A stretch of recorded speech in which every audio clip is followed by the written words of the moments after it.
What's up, everybody? It's Matt. I'm back. It's been a busy summer. Unfortunately, I haven't gotten a lot of chance to get up to the shop, and for good reason. I got a family, and we've been doing a lot of stuff. Vacations, and getting ready for sports, and school, and all that good stuff. Anyway, back with an update. Over the summer, I picked up a 1970 Bonneville. Very original condition, original paint, and love that. I have a friend, Jim Bonner, who had a lead on this bike. It belonged to a good friend of his. His friend needed to sell it and wanted it to go to the right person. He connected us, my friend Jim connected us, and we made a deal, and I brought it home. The bike is gorgeous. I think one of the best years of the Unit 650s, the 1970. It's got all the cool features, the twin leading shoe front brake, the mounting plate on the engine bracket, which makes the engine a lot easier to get out. Don't think I'm going to need to pull it out because this bike does run strong, and needed just a few things to, get it roadworthy. New tires, oil change, etc.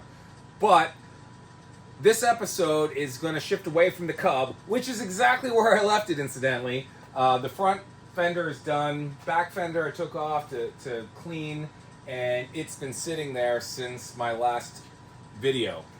And I will get back to that now that this Bonneville is more or less done. I wanted to use this episode to show you the bike and have Jim explain the backstory and some of his own personal stories riding Triumphs over the last 50, 60 years. He's got some good stuff, and I wanted to share that with you today. Also, changed both tires, and one of the things that's always been frustrating for me is changing the rear tire on a Triumph that uses the rim locks. Historically, I've either pinched the tube a million times or just taken the rim locks off and chucked them. So we got the tire change in this video as well as Jim's story. Check it out. All right, so here's what we're gonna do. Today, we are going to change the front tire first because the front tire will be no problem. Okay. I mentioned to you before we turn the camera on, we're going to attempt to do the rear tire with the rim locks. And for my YouTube channel, for people that aren't familiar, I happen to have one right here. This is a rim lock. The purpose of these rim locks is to pinch tubes when you change them and frustrate the hell out of you. But they also serve the purpose of keeping the tire from spinning on the rim. So they're a giant pain in the ass. I've never successfully changed a tire and not pinched the inner tube using this. But I figured we're going to try it and see what happens. So first, we are going to pull the front tire off the bike. We're going to pull the whole wheel off here. Now, tell me the story for our video. Who is Neal? How are you friends with Neal? And Right. Neal is the previous owner of this 1970 Triumph Bonneville. Neal and I went to high school together. Conestoga Senior High School. Both graduated together in '68. And architect. Around the mid-'80s, before I left for California, he got into Triumphs. He knew about me. And I remember when he called me, he said, "You're not going to believe it, but I got my own Bonneville." And he really got into it. His wife, she got a bike. I think she got didn't get a Triumph, but she got like a Honda 550 or something. And then, unfortunately, about 2010, right in there, is when he found out he was diagnosed with Parkinson's. But then it just got to be debilitating, and he really could not ride anymore. So I came over and would ride the bike from time to time. He couldn't really even kind of get outside too well on his own, and I made sure the bike, because I didn't know what the future of the bike was going to be, so I tucked it back in the garage, put a tarp over it, and I mean, it's his bike, so he's going to have to determine the future of it. And then when I found out that he had not only progressed to a point where he had to go into assisted living, the niece comes in and was taking over, fixing up the house, managing.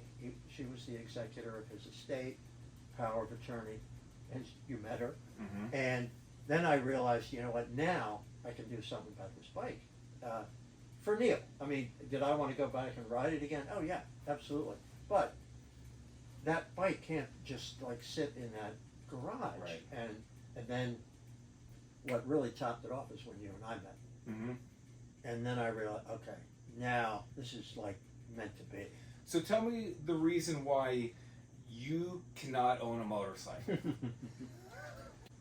Well, my mom, she's been gone now for about 6 years.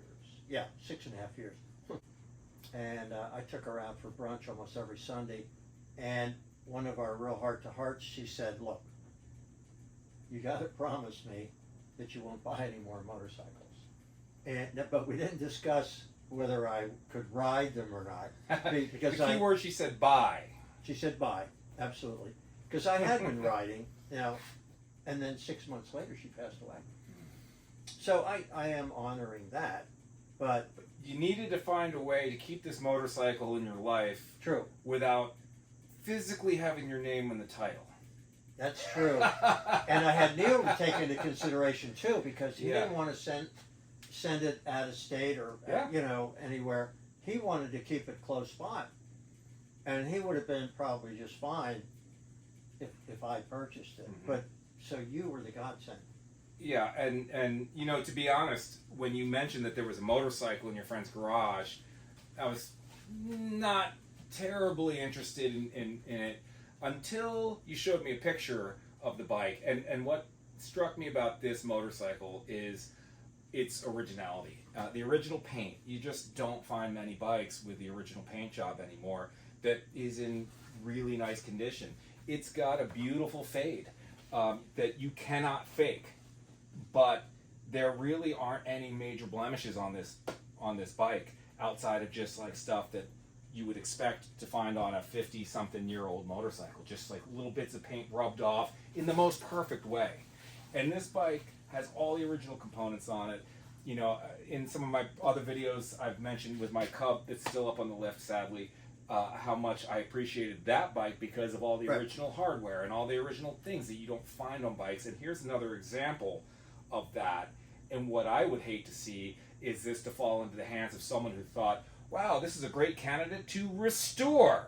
And you just don't, you can't have these original paint bikes in this condition getting repainted because there's so few of them left. A friend of mine, Dick Miles, always says it's only original once. And this bike needs to be preserved and cared for the right way. We need to keep this bike original. Well, and that was one of Neal's wishes. Yeah. And he knew if I purchased it, I would not touch it at all. But here's the other piece, if you remember. I needed you to not only look at this, because he said it was a 69. I had a 69, and, you know, having ridden it, and I there was something that was different about the tank. Yes. And I said, Matt, you got to look at this, because this is, I don't think it's a 69, but you will know. Yep. And yeah, sure. And it's a 70, which is the last great year for Triumph. It was Yeah. the last year of the unit motor being in the standard single down tube frame. 71 later went to the oil and frame, and as collectors know, they're just not as desirable. Decent motorcycles for riding, but they just don't have that classic, iconic Triumph look. And this one, some say that this might be the best of the 60s unit, even though it's 1970, because it had all the bells and whistles, the twin leading shoe front brake, which actually does a better job of stopping than the later ones, believe it or not. It has the removable plate for the motor, so you can actually get the motor out without damaging everything in the process. The removable side panel, so you can easily access your tools. It has the classic look, but it had all the latest features that honestly they kind of took away on the later ones, and they got worse, as everyone who loves Triumphs knows. No offense to the guys who collect 70s Triumphs, but this was the last of the really great Triumphs, in my opinion. Well, I mean, this bike was so easy to ride. I mean, obviously I was used to a 69, which I took out to California. And what year was that? You told me this story before. 69. It was in 1969, and you rode it to Mexico? Well, California first, Uh-huh. up and down the coast, and I looped back to Arizona. Is if I crossed over in Arizona, in Nogales, the 68 Olympics caused Mexico to repave that whole road all the way down to Mexico City. Yeah, that is From- interesting. Yeah, for Yeah. the obvious reason to bring more and more tourists from the United States Huh. and make it easier. I was about 400 miles below the border, and I blew a hole in one of the pistons. I didn't tell you about that. No. And that was a whole nightmare. I happened to meet a couple guys that owned a restaurant down in this city called Hermosillo, and I was able to bring. And I happened to meet another guy, a little older guy. Well, I'm rather young, and he was on a Triumph with his cousin. They had the one guy had a Daytona, and the other had a Bonneville. 67, I think. Mm-hmm. Anyway, he was a real good mechanic. Had to go back about 75 miles, and the guys who owned the restaurant let me bring the bike into the back of the restaurant, stripped it down, took the cylinder, because as this guy's name was Jack, I think, he said, this has to be rebored. You're gonna have to put new pistons in here, new rings, Mm-hmm. and the whole bit. Well, where was the nearest Triumph dealer? Well, Mexico City, 1,200 miles south. Mm-hmm. Not going to go there, or back up to Tucson. Hitchhiked to where the Triumph dealer. This is 1969. Yeah. It's like couldn't call an Uber, and fortunately they did it that afternoon. Oh, wow. Yeah, got the new pistons and ring. The whole everything. Mm-hmm. Got back to the bus station, took a bus down to Nogales, and went across the border. Was able to get another bus to go take us. We didn't have to hitchhike back down to Hermosillo. And strangest daggone thing, we went down to the restaurant where I left the bike. It was closed. And it looked like it was closed for good. What? I went around the back, looked in the window, and saw my frame of the bike. Yeah. And all the other parts were gone. And, no iPhones, no nothing. And I'm trying to even remember, the guys switched locations. And so I finally found out where one of them lived. Uh-huh.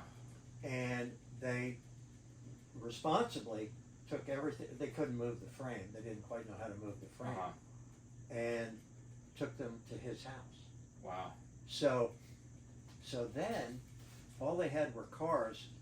So how were we going to get the bike with no brakes or anything on it over? And so we tied a rope around here, and I got on the bike, and I said, "Look, we got to work together here, Yeah. and you got to give me enough rope because I can't really stop this thing Yeah. too well." What a nightmare!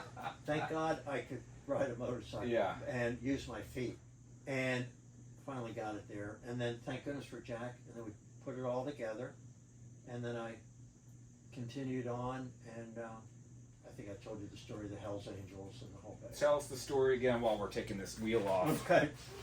Well, There it is. Yep, there it is. So tell me about the Hells Angels. You're down in Mexico. You're riding. yeah, well, I had been down there probably at least a week or so, living literally out on this beach.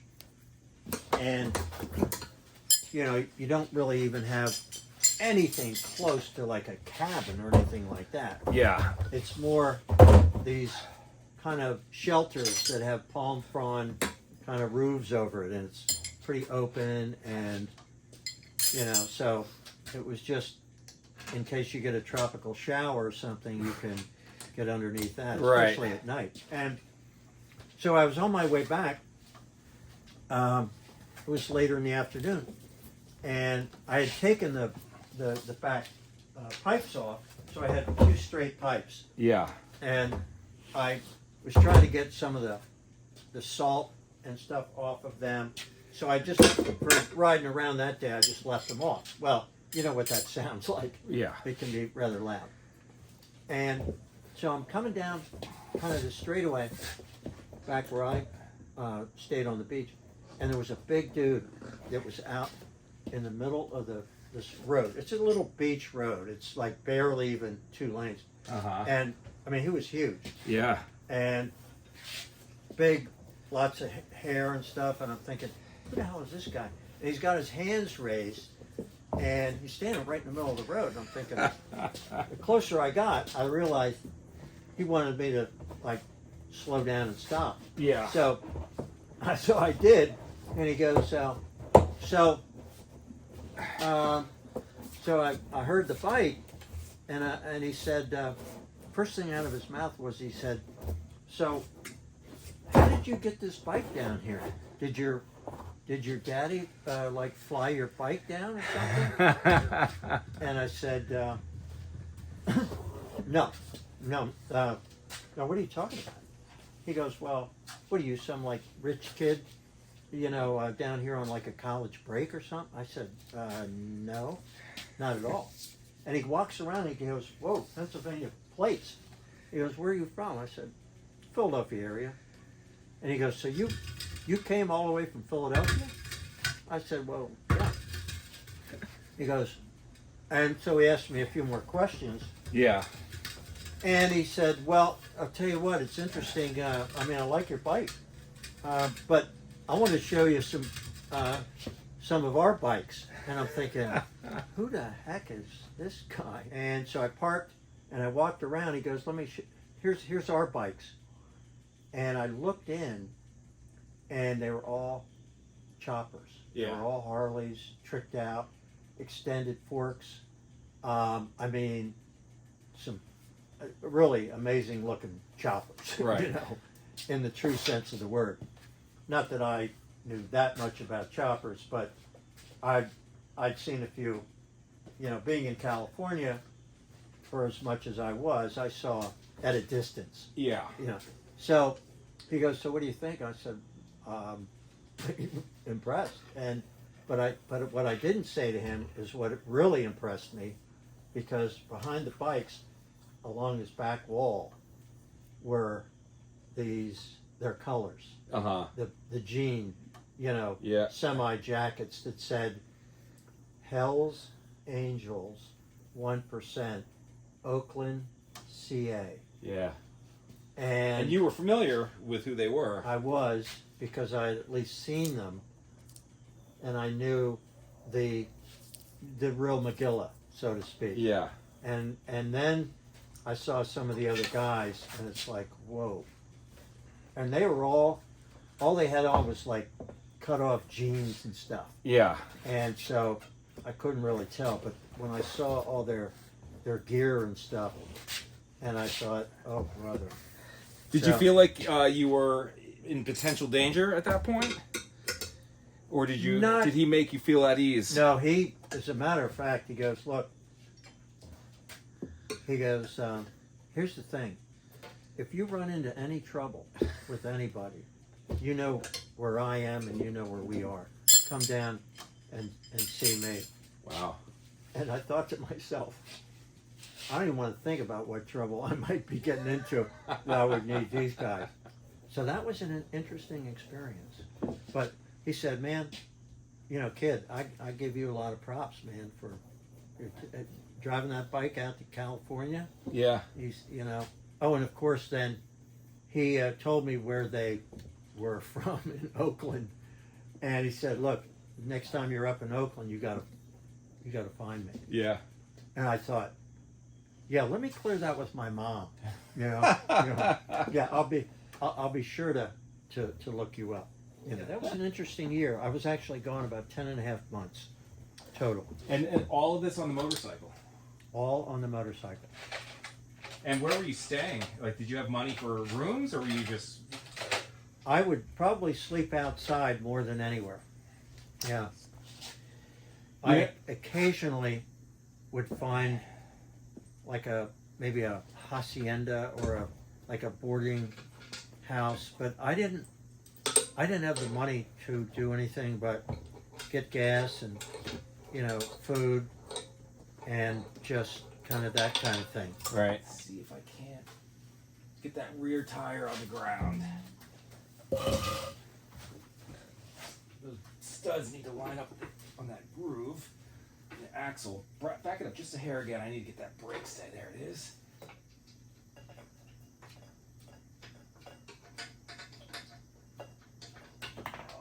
All right. Cool. Oh, I can release that then? Okay. All right. Yeah. I'll probably have to adjust that a little bit more, but... All right, Jim had to leave. It's actually the next day, and I am going to attempt to change the rear tire with the tire rim locks. Like I mentioned before, they're a giant pain in the neck. They usually just pinch the tube and leave me frustrated. So I'm going to attempt it one more time. I've done some research on how to do it without pinching the tube, and we're going to give it a go. So let me take the tire off, take the wheel off, and see what happens.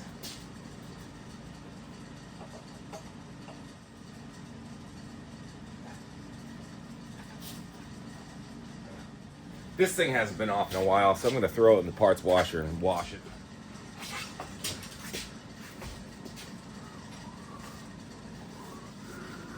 Sort of forgot.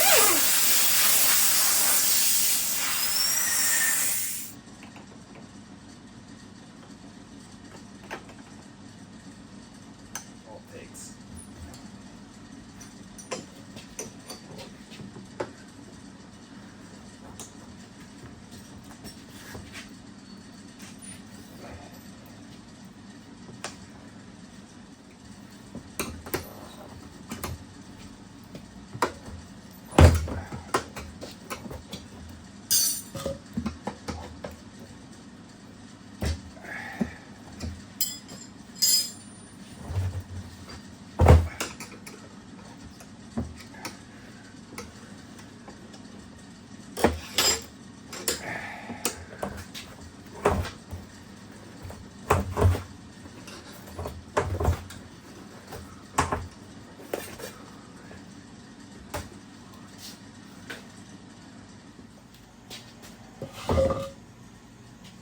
All right, done with work.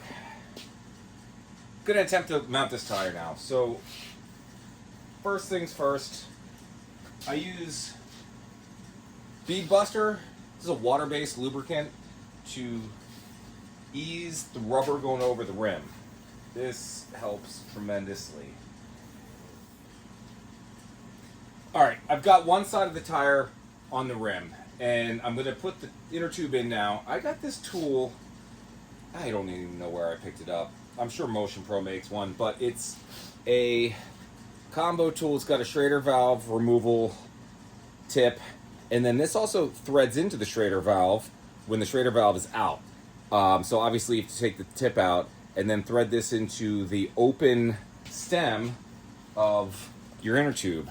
And what this does is you put this through the hole in the rim so you can guide your stem into that opening. As you know, if you've changed a tire before, that is a giant pain in the neck. So this side goes into the hole on the outside of the rim and then up through the tire.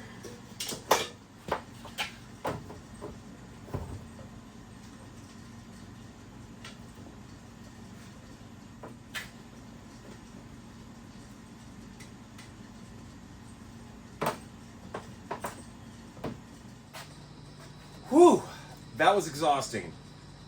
I think I got it, and I'm going to tell you how I did it.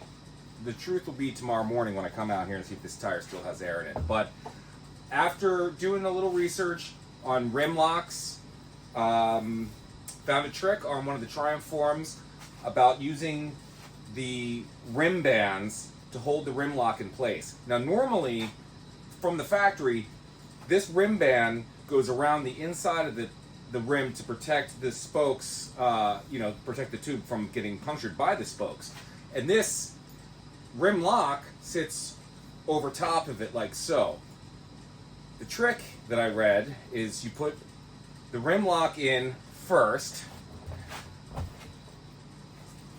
and then wrap a brand new rim band on the outside of it. What this does is it holds it in place. It locks it down against the rim, but I have the nut all the way at the top of the stud. So I mount the tire like I normally would, and I also, another trick that I knew this from before, but I used extra heavy duty rubber tubes for the back. That helps, if you do get a slight pinch, they're a lot harder to pierce the rubber. It's so thick. They're also a lot harder to manage. The rubber's so thick that you have to really wrestle it in to the tire and the rim. So what I did is I did it just like before. I pulled the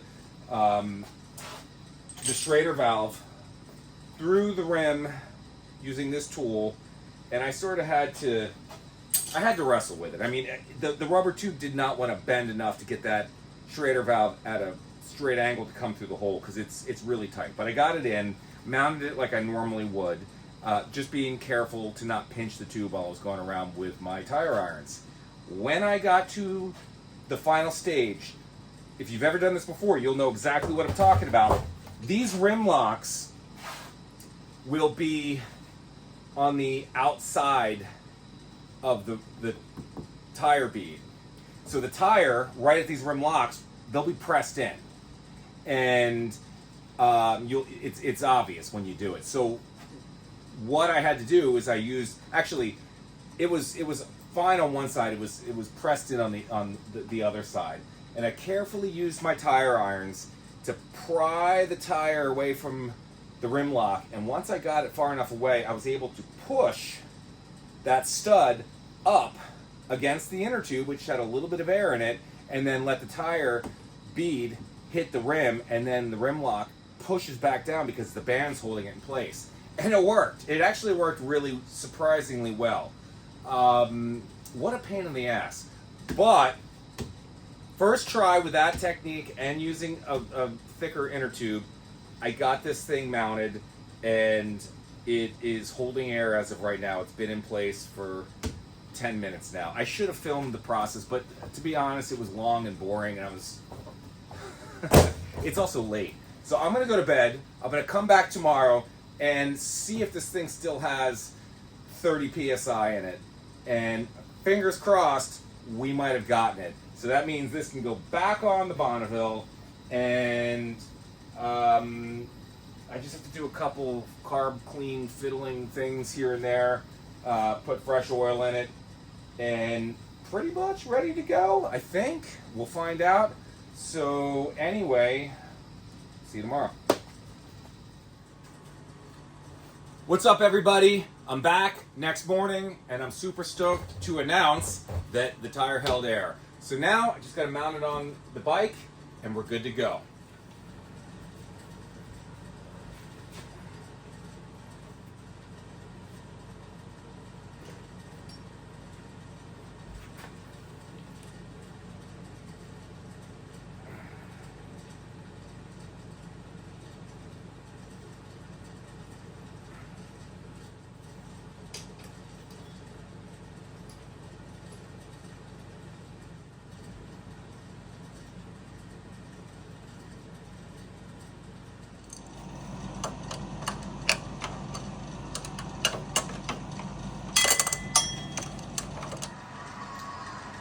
All right, she's all buttoned up, ready to rock. Want to be making videos again now that it's fall, hopefully on a more regular basis. Need to get back to the Tiger Cub, get that thing finished. Need to finish polishing up the rear fender and then reassemble everything and give it a shakedown run and see what else it needs mechanically. But it did start, so hopefully change the fluids, and I can check that one off the list as well. So if you haven't already, hit subscribe. I will be doing this on a regular basis, and I want to thank you guys for watching, and I'll see you next week. Take care.